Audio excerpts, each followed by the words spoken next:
Thèse 221e.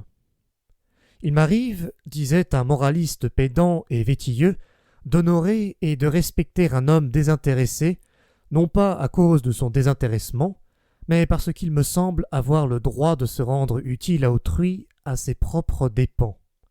En un mot, il s'agit de savoir qui sert et qui est servi.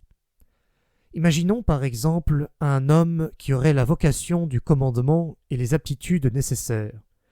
Si la modestie le pousse à se renier lui-même et à s'effacer, ce ne sera pas là une vertu, mais le gaspillage d'une vertu. Tel est du moins mon sentiment. Toute morale altruiste, qui se donne pour absolue et prétend s'appliquer à chacun, ne pèche pas seulement contre le goût. Elle incite au péché de négligence. Elle constitue une aberration de plus qui se couvre du masque de l'altruisme, car elle lèse les esprits supérieurs, exceptionnels, privilégiés.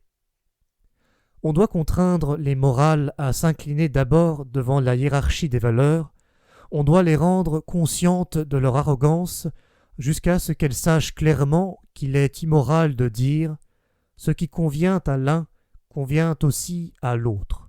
Voilà ce que soutenait mon bonhomme de pédant féru de morale. Méritait-il qu'on se moquât de lui lorsqu'il rappelait ainsi les morales à la moralité? Mais il ne faut pas avoir trop raison quand on veut avoir les rieurs de son côté. Le bon goût exige même qu'on ait un tout petit peu tort.